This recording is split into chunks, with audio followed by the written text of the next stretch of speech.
আর আপনারা বেশি বেশি কমেন্ট লাইক করবেন। আর কিন্তু আজকে আমার দিনটা শুরু হয়েছে আজান দেওয়ার 20 মিনিট আগে। আজকে বাসায় মেহমান আসবে, অর্থাৎ সব খালামনির আজকে আমাদের বাসায় আসবে। আজকে আমরা একসাথে ইফতার করবো।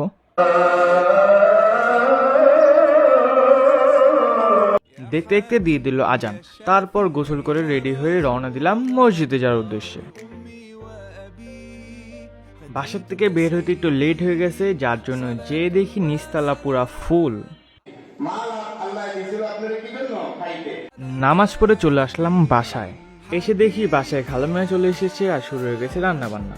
বিরিয়ানি রান্না করবে, তাই মাংসগুলো মাখাচ্ছে। হালকা করে দেখিয়ে দিলাম আমার পুরো রুম। আর যখন বিকাল টাইমে সূর্যটা ডুবে, তখন আমার রুমে এত সুন্দর একটা ভিউ আসে যা বলে বোঝানোর মতো না। সামনেই আমার ছোট বোন ঘুমাচ্ছে। বাচ্চাদের ঘুমানো অবস্থা দেখতে খুবই সুন্দর লাগে, মাশাল্লাহ। ইফতারির বেশি সময় নাই, আর হাতে গোনা 30 মিনিটের মতো সময় আছে। এখন বাজে 5টা 23। রান্না করতে ঘুরে আসা যাক। রান্নাঘরে যেয়ে দিক আলুর চপ সব কিছু ভাজা শেষ। বিরিয়ানির জন্য মাংসটা কষাচ্ছে। দেখতে দেখতে ইফতারির সময় হয়ে গেল, আজান দিয়ে দিল। তারপর আর কি বুট মুড়ি ইফতারটা শেষ করলাম।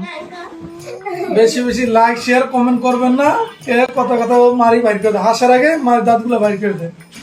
আর হইলে এই যে বাসার সাথে একটা হইলো চালতা গাছ, তো দুঃখের বিষয় হলে ঈদ পর্যন্ত থাকতে পারবো নিরিবিলি।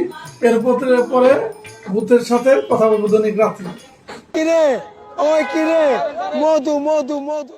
তারপর বিরিয়ানিটা খেয়ে কোকটা খেয়ে দিলাম একটা ঘুম। আল্লাহ হাফেজ গাইস।